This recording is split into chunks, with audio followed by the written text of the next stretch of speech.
Schedule for today is exactly the same as Friday for those who were on. We are hosting the clinic with Caroline Constantine, the MD of Right Directions, Ian Warren, Head of Health and Safety, and myself, Jill Twell, Head of Development. The aims of these clinics are to stimulate thought and discussion about what this new norm will be. We will be showing a presentation, and please can you type in any questions into the chat area of Teams, and we will either address them throughout the presentation or at the end. There will also be an opportunity at the end of the clinic for you to ask any more questions. Please take this opportunity. It is about engagement with the network of industry professionals, and hopefully this will assist you on your reopening plan. We held off finalising the presentation until last night's speech by Boris. Unfortunately, we do not think there is enough meat on the bones for us to change the presentation we've got today, but we will be looking at guidance and best practice once we've got more detail on his plan and where we're going. So please ask questions, please share advice that you have, and please enjoy the clinic, and hopefully you'll find it as useful as the participants who were on the clinic on Friday have fed back to us. And if we can improve it, again, please let us know.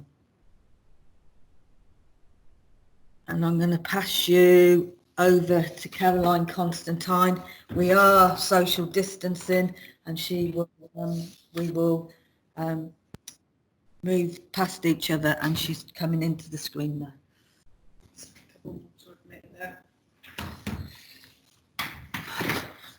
Morning, everybody. Hope you've had a good weekend. Enlightened by our leader last night. Hopefully we'll find out more details over the next week as to how we're moving forward.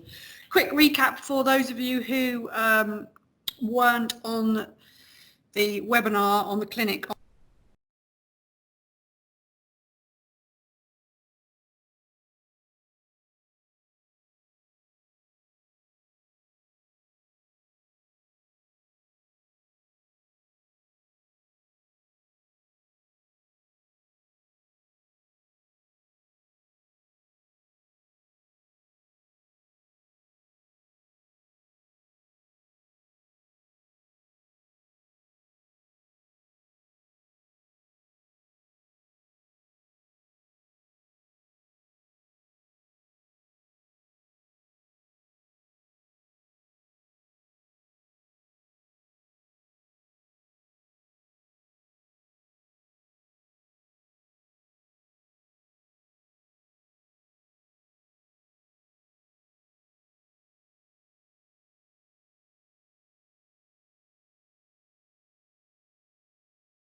Okay, I'm unmuted now. Sorry. Did it? Just a quick recap and welcome to our clinic today. Hope you all had a good weekend. The weather was gorgeous, wasn't it? Very briefly, quick recap with what we covered on Friday. Make sure your business continuity plan is up to date, includes pandemic and any potential pandemics. Obviously, if this isn't going to go away, it needs to be in your business plan as what happens if we get another spike recurrence. Consider your risk assessments. This is what we're covering an awful lot of detail over on the rest of the clinics. And also make sure you have a response plan. So after you've written your risk assessments for your centres and your staff and your visitors, we will then pull that in together into a response plan stroke mobilisation action plan. Hopefully you've all received a copy of our mobilisation opening checklist to start you on the risk assessment journey. Oh, done that bit, gone the wrong way, sorry. Okay, we've come up with something very, very basic, which hopefully you can use with your staff and in your risk assessments. How you want to use it, entirely up to you. We've come up with the 4 S's. We think this is absolutely paramount for getting our customer confidence back up and running. First one being spacing, making sure that we've got the social distancing. Sanitising, obviously making sure that we've got people looking after their personal hygiene. Signage, so plenty of information available for your customers to be able to see, and also your staff. And fourth, and probably the biggest one for me, is we need to keep smiling. If people walk into our buildings and we're looking as miserable as sin, they're certainly not going to want to come back. So those are our 4 S's for the rest of the clinics, and hopefully to take us into June / July when we reopen. I'm left-handed, I'm going the wrong way all the time, sorry. Risk assessments. The risk assessments that we're concentrating on our clinic today are controlling people coming into our buildings and then around the buildings. We're not going to be looking at activities specifically, that's coming up, along with cleaning and disinfection and our staff. Those are coming up at clinics going forward. This one is just about getting people in and around our buildings. So if you do have any questions, please keep them flowing. And if they are about what we're talking about today, then we'll answer them. If they're about future days, then we'll pick them up later in other clinics.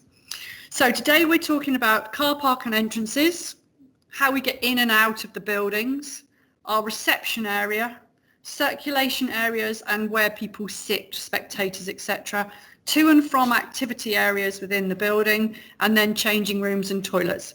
Obviously this list isn't exhaustive, and we may well forget bits or not added bits, and we'd love your input as much as possible to add to what we're doing. I'm going to pass you over to Ian, who's going to start us off with the first area of the building, the car parks. Over to you, Ian. You're muted, Ian. Yep, I did the same thing I told Caroline before. Hi, everybody. We'll get this right by the end of these 11 clinics. Just before we start, I think it's worth just reminding ourselves of what we're really trying to achieve. And I think it's important just to remind ourselves of the main means of transmission. People who have the virus breathing aerosol into the air close to you, or coughing actual droplets at you, or people touching surfaces which the virus might have landed on and which might remain for a period of time. If we can control these parts, that's the essence. It's simple. We need to keep our distance, ensure anything we touch, that we wash our hands afterwards, and that our risk assessments address this. I think the 4 S's that Caroline spelt out sums it up. If we can keep our space, we can keep things clean, we have signage to remind people, and above all, we find a new way of greeting each other, making sure we all smile.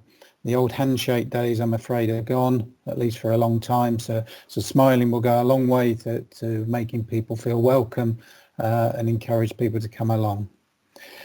I'd also reiterate what I said at the first clinic. We will be judged by our customers, our staff and our other stakeholders. And we will also be judged by the HSE if we get it wrong. COVID-related absences from work and deaths related directly from the workplace will be reportable under RIDDOR and may bring unwanted attention when the risk assessments and control measures will be reviewed. I'm confident that if you have robust risk assessments and that you can demonstrate you put those control measures in place, you should be able to sleep at night. If you get it wrong or poorly implement it, your customers will vote with your feet and you might find yourself answerable to the HSE. We are lucky in some ways. We have the experience of seeing how supermarkets and banks, etc., have managed this process so far. We will have all formed our own opinions on that, of the good, the bad and the darn right unsafe. And those that get it wrong, I'm sure, like me, many of you will be making decisions on which supermarkets you'll return to and which you won't, which other establishments you feel is right to go into that recognise the control measures that you need to put in place. So, as Caroline said, we've split this session up into a range of different subsections so that we can begin looking at how they relate to you. We are very aware that each of these relates to you in a different way. Each of you have different facilities, different premises, different arrangements, but I think where you perhaps are in shared premises, you need to be in discussion with your other stakeholders on that, looking at how numbers are restricted, how shared areas are put into place. Looking more closely at your own car parks where they exist, you need to think probably about how customers are going to get from their cars to your front door. Is there going to be some form of one-way system where people aren't going to be crossing each other, where there is going to be social distancing in place, how you put signage up? Think also if there are payment mechanisms on that. If there are touch points, are you going to talk to the council about how they make sure they disinfect those touch points on the machines, how they encourage people to pay by phone rather than having to touch the machines?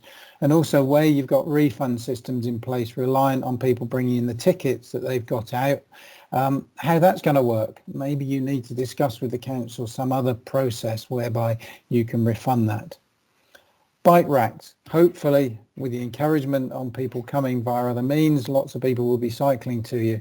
You may need to think about how they're cleansed, how they're used, and you might need in the long term to think about more going in. Similarly with rubbish bins, how staff empty them, how PPE is used, and the thing again of encouraging customers to walk or cycle to your facilities. Where you're looking at the exterior, just remember that any queuing systems don't bring you into conflict with vehicles. I don't know whether you've seen it. I've been to supermarkets where some of the car park's been taken out to create the long queue systems for people. You've seen the good ones and the bad ones. Just think in terms of your own premises, how that's going to work. Queue management, facility and queuing protocols, 2 metre spacing. You need to create marks, perhaps on the floor, so that these fit. And do you need somebody at the front door, some form of concierge who's going to control that? Certainly at busy times, I'd have thought that's potentially going to be an essential part of ensuring your control measures are robust and that your customers recognise the importance of it, and give confidence to your staff. Signage. We must make sure that the signage is clear and directs customers clearly to where you want them to go. And that the measures that you want to be taken place in the facility, i.e. reminding people to wash their hands, use sanitizers, etc. And encouraging customers not to bring unessential stuff so that they're not touching as much as maybe they need to. Okay, can I have the next slide? This one is looking at what happens when you actually get into the premises. And you really need to walk your own premises to try and understand them. And don't just walk it cold, and if you're one of the managers, don't just walk it on your own. Clearly distanced, but make sure you involve other members of staff that are perhaps there at 7 o'clock at night when it's your really busy times. Don't just assume, because you remember from the days when you're a duty manager, you can remember where the pinch points are and where people tend to congregate within the centres. You need to be able to make sure that you walk and understand the risk points within it. Clearly reviewing the occupancy numbers, which will be a process of one of our other clinics, will help you make sure you can manage the numbers within your facility. You might need to extend opening hours, thinking of putting your clubs at different times so that you can ease out the numbers coming through. Consideration for different entrance points and exit points. Maybe your creche coming through a different point completely from the main entrance, if you can enable that. Whether it's possible, lots of centres this won't, but some form of one-way system around the centres. If it's possible, then why not? Confining customer areas, making sure you define where people can and can't do. They don't end up in dead ends where other people are congregating. The next one might be controversial. Where you can, doors that can be kept open, perhaps should be, to avoid customers and staff having to touch them. But clearly that has to take into account fire doors.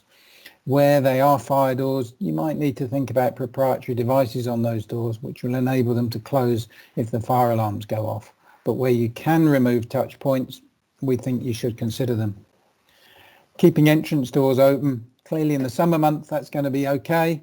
Hopefully if you've got automated doors, this won't be so much of an issue. But again, reducing touch points, increasing fresh air. And again, prevention measures you need to put in place. Make sure there's clear signage encouraging people to sanitize, keeping people away from other areas and reminding people about social distancing.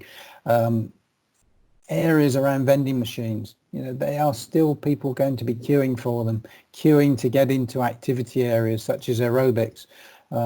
Perhaps even the website needs to be thought about as to give a list of very clear instructions not to turn up more than a couple of minutes before classes. If you're bringing a child to somewhere or children to somewhere, try to minimize the number of adults, etc., so that you're advising people to try and minimize the numbers within your premises. And you should also be thinking about contractors when they come in, how they're going to be signed in, who's going to do the signing in, how you pass them over to the relevant member of staff to take them to various venues. If you're providing keys for them to get into certain subparts of your building, how those keys are going to be cleansed after their use. So there's quite a lot of things to think around when you walk around the building. We're not advocating you change your EAPs. I listened to a webinar earlier in the week from the London Fire Brigade, where their Deputy Chief Commissioner made a very clear point that that in terms of evacuating, they will not be considering how to socially distance people. If there is an incident, you need to get them out. Hopefully common sense, once they're outside, will help them realise they've got to keep separate. The other issues of internal emergencies, resuscitation, etc., will be covered within one of the other clinics. Thank you. We can go to the next page.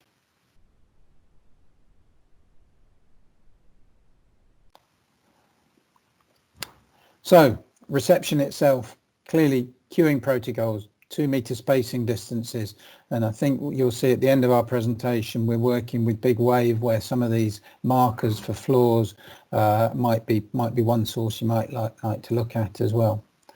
Perspex screens to protect reception and to protect your customers. They might not always be permanent, but for the time being I think they should be considered. We've all been into supermarkets. Supermarkets had to rush through getting these, and I think they did a fairly good job, but I'm sure, like me, many of you could be critical of them now, in that I don't think they extended far enough down. When you're in at the end or the side of the conveyor, you can still put your head around and you're still within 2 metres of the poor cashier. Hopefully we can learn from that and make sure that any Perspex screens slightly wrap around the receptionist so that people can't lean round and be breathing straight over each other. Again, processes to make sure where card machines have to be used. If they're not contactless, there are procedures in place to make sure the person touching it can cleanse their hands before and afterwards. Again, something we will touch on under cleaning. Hand sanitizers are known, particularly alcohol-based ones, to be quite attractive to certain people, either for the use in their own home, but also people perhaps with addictions have been known to steal them. Hospitals and GP surgeries particularly have experienced quite a lot of theft of hand sanitizers. So where you're making them available, try to think how you're going to secure them so that people that need them can use them appropriately. Online bookings, you might have to look at activities differently. We might have to extend more casual activities into booked activities so that you control numbers coming and can control the times they come, so you're not ending up with long queues out of the door. This will be particularly important in winter months or in rain when people will not want to queue outside. So we've got to try and think through the various scenarios. Try to simplify things, waivers, health commitment statements, etc. signed online to avoid personal contact. Control barriers, where they're not contactless, maybe they might need to be kept open, particularly if you've got a concierge there. Fast track systems, clearly you need to consider how you keep them clean and enable people to sanitize before and after use, but hopefully they will reduce the number of interactions with staff and other forms of surfaces and contact. Offering virtual tours, offering virtual inductions might be another way of reducing people coming in. Staggering arrival times for activities hopefully will space people out. And consumables, we've all been into supermarkets, you're all able to touch, pick up things. We're not suggesting you necessarily have to change that, but think where they're located. Having some of the quick impulse buys close to reception might be all right, but where people want to browse through swimming costumes and other sports equipment, putting them close to where other people have to stand might not be the best thing moving forward. So you need to think through how you're displaying it. You might need a clothing policy. We will certainly be looking to try and get a bit more guidance on that. If someone's taken something away and tried it on, are you going to take it back? Possibly. We're not sure how long COVID can stay on materials. I think there's good evidence at the moment how long it stays on different hard surfaces, but on clothing and materials, perhaps we need to look at the other shopping outlets to see what policies they're adopting before we can come up with something firm. Hire equipment, though, we will need to put in place where someone's hired a racket, they bring it back, that racket is sanitized before it's put back on the hook and reissued to somebody. Okay, next page, please. So how are we going to maintain social distancing around the centre? Again, this comes from your walk round. Identify those pinch points. Identify the areas where people historically have congregated. Gymnastics, for instance, in the viewing balconies or where they've got windows into where they are, have parents historically stood around them. You need to think through how you're going to try and minimise the number of parents, although lots of these activities rely on the parents to help in the event of children needing to go to the toilet, etc., to be close at hand but kept socially distanced. Think about removing seats, reducing the number of chairs, providing clearer areas so people have got a bit more room. They aren't going to sit down and be encouraged to congregate closely. Lifts. Restricted use of lifts. Sensible measures, either one person or where there are family groups or social groups, just those groups using the lift on their own. And the provision of hand sanitizers before and after use of the lifts. Increasing the number of waste bins, so if people have got tissues they want to dispose of, that they're disposed of correctly. And consideration might be taken around water fountains. Certainly those water fountains that only fill up your water bottle might be a problem, but ones where someone's got a drinks from the fountain, then probably it's not appropriate at this time and might not be appropriate for a long time to come. Okay. This one's going to be difficult. Changing rooms. It's very difficult in lots of our changing rooms to keep distance from people, but if we're minimising the numbers coming in, if we're trying to control the entrance and finish times of activities, we should be able to manage it. You might want to consider whether dry changing rooms should be closed. Encourage customers to come already changed. Certainly it's possible with lots of dry side activities. Wet side changing. Closing off every other cubicle in the village change. Closing off every other shower. Closing group changing rooms might be ways of which you can ensure social distancing is maintained. Things to consider is the entrance and exit points. Can you create a one-way system around your village change if you've got village change? Are you going to have somebody dedicated to cleaning inside the changing room and maybe monitoring people in and out? Touch points, locker keys, perhaps taking out all locker keys and issuing them from reception so that in between they can be cleansed. Might be one way of reducing people needing to touch lockers. Again, encouraging people maybe to put it in their own bags and take it onto the activity area so that they're in sight of it, are all ways in which contact points can be minimised. We're not saying these are the answers to everything, but they're ways and round things you can think through to try and help enable customers to come and use you safely. Other equipment like hairdryers probably won't be able to be used unless you can confirm they're cleaned in between every touch that somebody makes of it. All of us are looking a bit shaggy at the moment anyway, so people not being able to dry their hair after swimming or doing activities might not be the end of the world. And don't forget the disabled change rooms. We won't be able to remove those. They too need consideration how they're cleaned in between use. Next slide, please. And points to consider to and from activity areas. The management of customers getting around the building. This was where we started with your walk around the building. Look at queuing protocols. If people are going to arrive for reduced size classes, are you going to be encouraging them through the websites to only arrive a couple of minutes before, or are you going to be having to set up queuing systems in your corridors which then don't socially mix with other people? You need to be encouraging people and educating them to only arrive at the time so that they get into the classes. Class length might need to be shortened slightly so that you've got decent crossover times between those leaving and new people coming and starting to join while you're cleaning those facilities in between. Can certain activities be moved to larger areas in the facility or moved outside? And the whole management of customers within various areas. Within the swimming pools, how are we going to stop people all standing at the end of a swimming lane? They need to be encouraged to keep moving. We might need to think about swimming pool lane width being increased. And if people are queuing for slides, how are you going to make sure they stay 2 meters apart?